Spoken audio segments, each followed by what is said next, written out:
Back to சமைக்க ரெடியா. இன்றைக்கி நம்ம ஹெல்த்தியான ஒரு சட்னி பண்ண போகிறோம். வேற ஒன்றும் இல்லைங்க, புதினா சட்னி தான். கொஞ்சம் கொத்தமல்லியும் சேர்த்து பண்ண போகிறோம். ஸோ அதுக்கு 1.5 டேபிள் ஸ்பூன் அளவுக்கு ஆயில் சேர்த்துக்கலாம். ஆயில் காஞ்சதுக்கப்புறம் நம்ம ஒரு 4 டேபிள் ஸ்பூன் அளவுக்கு கடலைப்பருப்பு சேர்க்கணும். ஸோ கடலைப்பருப்பு வந்து வறுபடுறதுக்கு கொஞ்சம் நேரம் ஆகும்.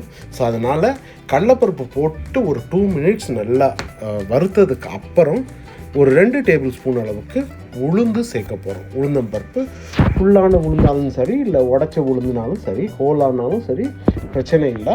ஸோ நான் வந்து ஹோல் சைஸ் பருப்பு தான் போட்டிருக்கேன்.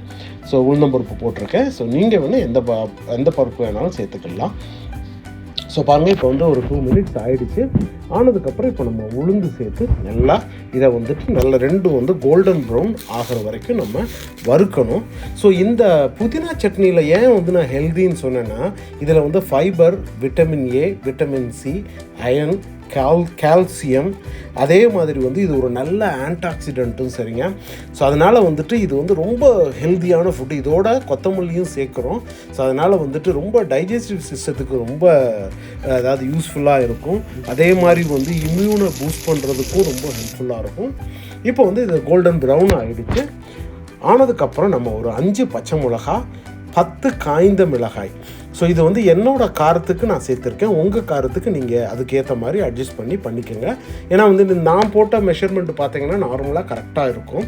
ஸோ இதோட வந்துட்டு வெங்காயம் வந்து நீங்கள் சின்ன வெங்காயம் இருந்துச்சுன்னா ரொம்ப நல்லது. ஸோ சின்ன வெங்காயம் இருந்தால் ஒரு 20 வெங்காயம் சேர்த்துக்கங்க. நான் வந்து பெரிய வெங்காயம் இருக்கிறதுனால ஒரு பெரிய சைஸ் வெங்காயத்தை, அதாவது ஒரு 125 கிராம்ஸ் டு 150 கிராம்ஸ் உள்ள ஒரு வெங்காயத்தை கட் பண்ணிவிட்டு நான் ஆட் பண்ணியிருக்கேன். கொஞ்சம் பெருசாகவே கட் பண்ணுங்கள். இதோட வந்துட்டு ஒரு 10 பல்லு பூண்டு சேர்த்துருக்கேன். நான் வந்து பெரிய பூண்டா, இங்கே யூஎஸில் கிடைக்கிற எல்லாமே பெரிய பல்லாக இருக்குது. ஸோ பெரிய பல்லாக இருந்தால் 10 சேர்த்துக்குங்க, சின்ன பல்லுனா 20 சேர்த்துக்குங்க. அதோட ஒரு 2 இன்ச்சஸ் அளவுக்கு இஞ்சி சேர்த்துருக்கேன், கட் பண்ணி போட்டிருக்கேன். இப்போ வந்து வெங்காயம் வந்து டிரான்ஸ்பரண்ட்டாக மாறணும். அதாவது வந்து பார்த்திங்கன்னா இந்த வெங்காயத்தோட கலர் மாறி அப்படியே வந்து என்ன சொல்கிறது, ஒரு தண்ணி மாதிரி அது பின்னாடி தெரியும் எல்லாமே, அதாவது அப்படியே டிரான்ஸ்பரண்ட்டாக வரும் இல்லையா. ஸோ அந்த அளவுக்கு வந்து இதை வந்து வெங்காயம் வதங்கினதுக்கு அப்புறம் வந்து நம்ம புதினா சேர்க்க போகிறோம்.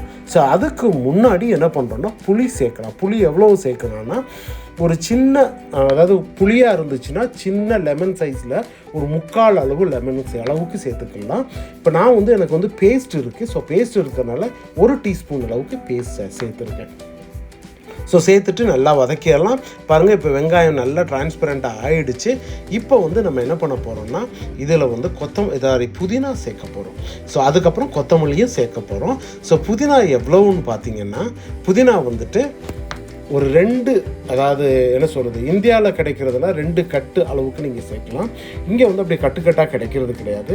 இது வந்து எங்கள் சர்ச் மெம்பர்ஸ் நிறைய பேர் கொடுத்தாங்க. ஸோ அதனால் அதை வச்சு நான் பண்ணியிருக்கேன். ஸோ அதனால் வந்து 2 கைப்பிடி நல்லா ஃபுல்லாக ஆகிற மாதிரி அளவுக்கு சேர்த்துருக்கேன். அதோட ஒரு 5 விரல் அள்ளுற அளவுக்கு, அதாவது இங்கே கிடைக்கிறது ஒரு கட்டு, அதாவது யூஎஸில் வந்து ஒரு கட்டு மாதிரியே கிடைக்கும் கொத்தமல்லி.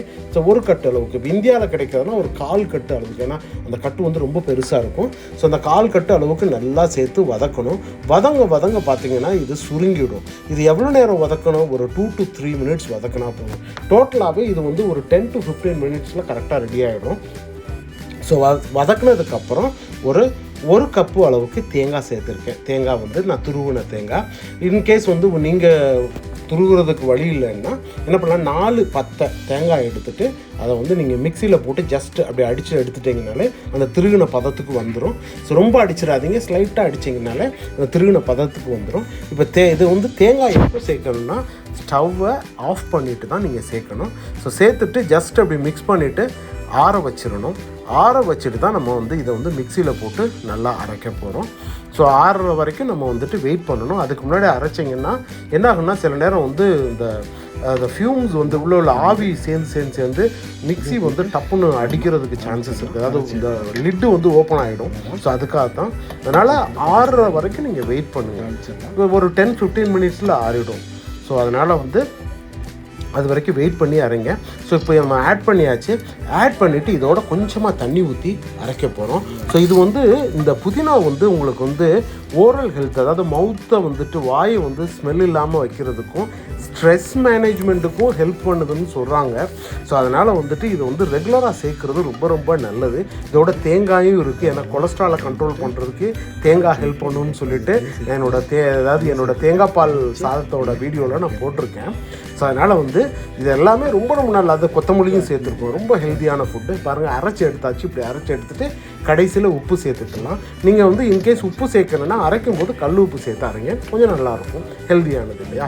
ஸோ இப்போ வந்துட்டு அந்த சட்னியை வந்து நம்ம என்ன பண்ண போகிறோம்னா தாளித்து எடுக்க போகிறோம், அவ்வளோதான். இப்போ தாளிக்கிறதுக்கு வந்து 1 டேபிள் ஸ்பூன் அளவுக்கு ஆயில், அதோட 1.5 டீஸ்பூன் அளவுக்கு கடுகு உளுந்து சேர்த்துட்டு கடுகு வெடித்து வரும்போது நம்ம ஒரு 2 காஞ்ச மிளகாய், நான் வந்து பெரிய காஞ்ச மிளகாய் இருந்ததுனால வந்துட்டு 4 பீஸாக போட்டிருக்கேன். பாருங்கள், 2 காஞ்ச மிளகாய் எடுத்து போட்டிருக்கேன். இப்போ நீங்கள் வந்து இந்த குண்டு மிளகாண்டா 4 மிளகாய் நீங்கள் சேர்க்கலாம்.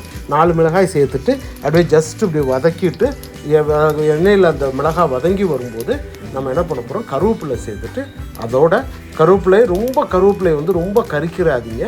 ஜஸ்ட் அந்த பச்சையாக இருக்கணும். அப்போ தான் வந்துட்டு அந்த கருவேப்பிலையோட ப்ராப்பர்ட்டிஸும் இதில் சேரும். ஸோ இப்போ வந்து சேர்த்தாச்சு. இதை அப்படியே எடுத்து அந்த சட்னி மேலே ஆட் பண்ணிட வேண்டியதான். ஸோ இந்த சட்னி வந்து தோசை, இட்லி, ரைஸு எல்லாத்துக்குமே வந்து நல்ல சப்பாத்தி கூட ரொம்ப நல்லா செட் ஆகும். ரொம்ப ஹெல்த்தியானதும் பசங்களுக்கும் ரொம்ப பிடிக்கும். ஸோ மறக்காமல் வந்துட்டு நீங்களும் செஞ்சு உங்கள் பசங்களுக்கு, ஏன்னா சின்ன வயசுலேருந்தே ஹெல்த்தியாக கொடுக்குறது நல்லது இல்லையா.